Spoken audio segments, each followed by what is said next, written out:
Ah, hello, hello, hello. This video shall be titled God's Social Credit Score. So there's a lot of people out there, including myself to some degree, who are afraid of the Chinese social credit score system. And they're afraid that we might get it here in the United States and everyone's going to join it, and then the world is going to go to hell in a handbasket. Well, at the end of the day, that's all fear, isn't it? There's always a way to do things, and then there's a better way to do things.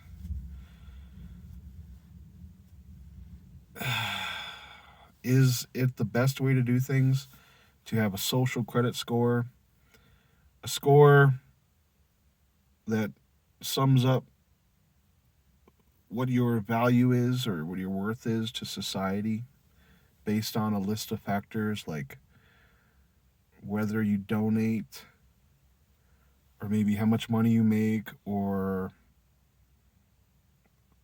whether you abide by traffic codes, building codes, local laws and statutes, regional laws and statutes, national laws and statutes, international laws and statutes. I'm sure there's a lot of things that we could make a social credit score. We can base that on a lot of different things, right? Contributions to society, you know.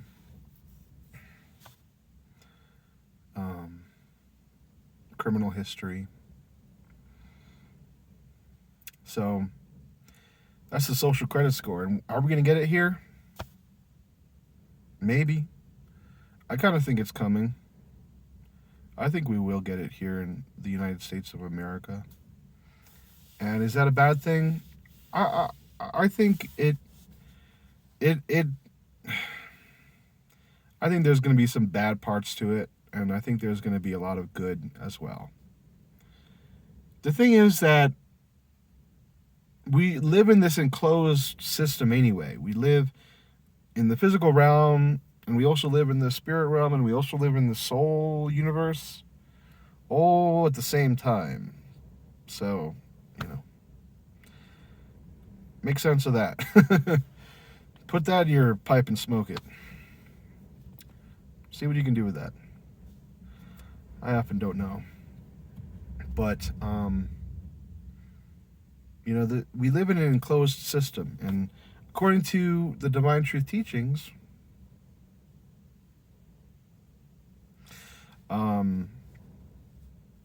there is a law of compensation at work. And as much of a facade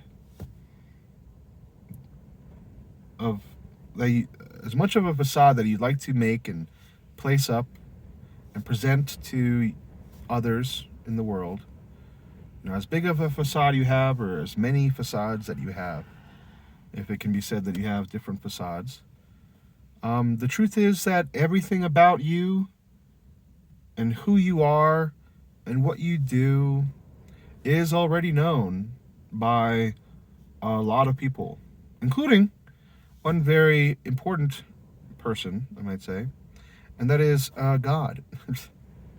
Yeah.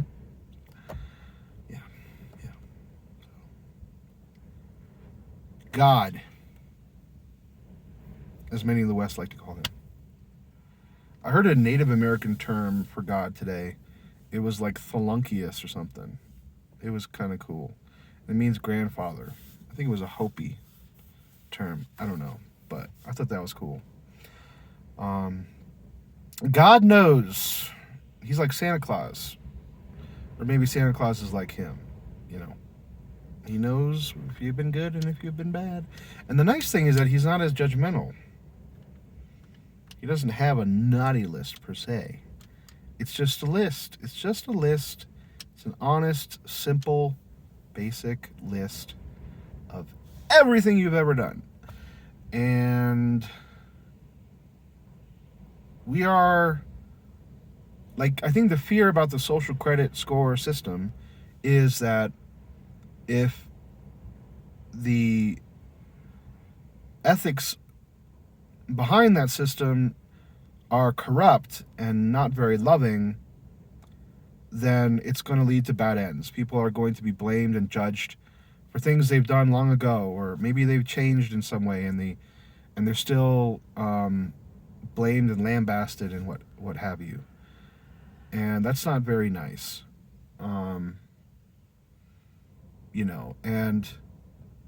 you could say, okay, one time I was negligent and I was looking at my phone while I was driving and I hit the curb. I didn't kill anybody. Nobody got hurt. I damaged my vehicle a little bit, but it was really dumb. And yes, it is serious. I shouldn't be negligent like that, but do I really need to have, a bad credit score just because I did that one thing? Well,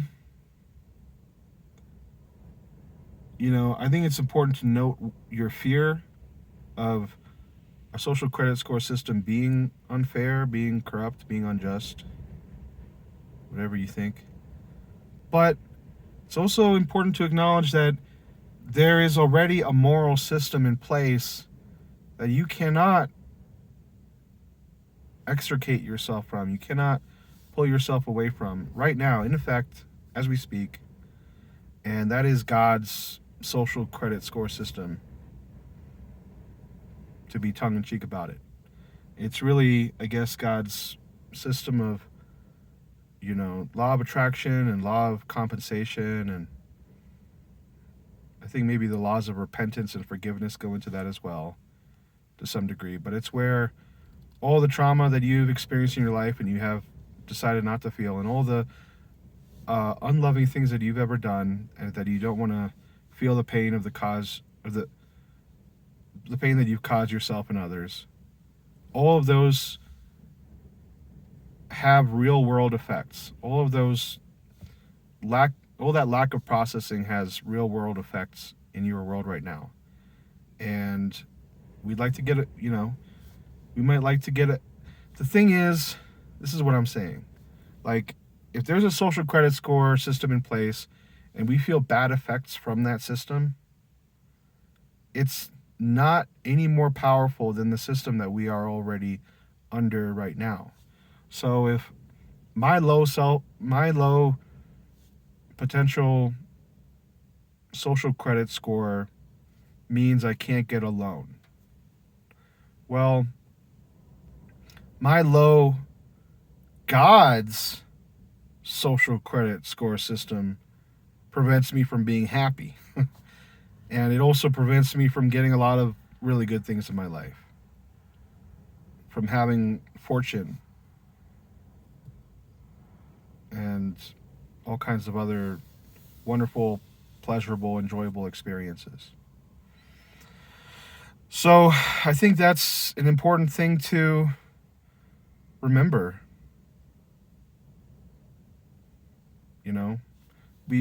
We can only construct systems that are kind of mimicking or representational of God's system. And the better we construct that system, even if we make a social credit score system, and it's not very good, maybe we can make it better next year. I think that's completely possible. And if we remember that, that doesn't really matter. Like, say you have a low social credit score system, and it shouldn't be that low because it's kind of a corrupt system and it's not ethical, and you can't get A, B, and C because of your low social credit score. Okay, granted, that needs to change.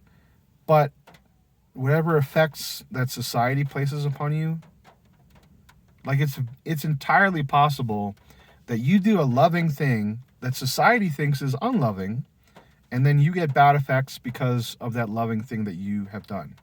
I mean, that's what happens now anyway. People that speak truth to power, people that do a loving thing, stand up for truth, stand up for love, are often lambasted anyway. So what if you get some kind of bad effect from your low social credit score. At the end of the day, that bad effect does not trump the good effect that you will receive from doing that positive thing or feeling that positive thing, feeling love in your heart and acting upon it. So that's really what I wanted to say. I hope that is a helpful message.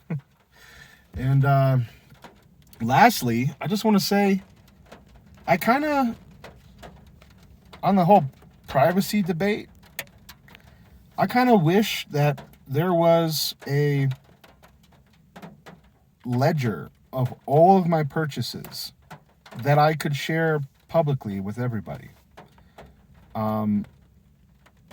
My biggest problem as far as my purchasing is I spend a lot of money on, plastics, and I spend a lot of money on junk food. And I think it would be cool if I could share all about that and I could, learn from my mistakes in that way. Like that, again, that's already known, God and all the angels and all the people in the spirit world already know all the good ways and all the bad ways in which I purchase things. But I kind of wish that could be known on a wider scale for those who are interested, to see if there's any progress or decline, if I'm going anywhere with the way I purchase. I think there are ethical ways to purchase, and I think it's important. And so, if anybody's out there listening to this, even energetically, I think just saying stuff like that and thinking stuff like that, and feeling about it, is going to mean something. So, someone out there is like 2 years old, and when they're freaking 15 years old, they're going to be like, I got a great idea. And they're going to make, a way, they're going to encode software, and they're going to, it's going to be like open source and anybody can use it, and they'll get donations, and it'll do exactly what I want, where I can have this easy way to share and to know, everything I've spent in a year, and not just like I spend $40 at, the grocery store, but like itemized. I want everything to be seen, to be easily found. So I spent $2 on Little Debbie's and junk food, and I spent $3 on salad, and I spent $4 on bagels and blah blah blah. Someone make that, please. Thank you. Please and thank you. So it's gonna happen. It's gonna happen. Strange new world, folks. But as someone once said, the only thing we have to fear is fear itself. We can't forget that we already live in a wider, grander system that is ethical and is loving, and there are already effects that are good and bad that we are experiencing based on our loving feelings and actions. So be not forgetful or neglectful of that. That's it. That's it for today. Farewell.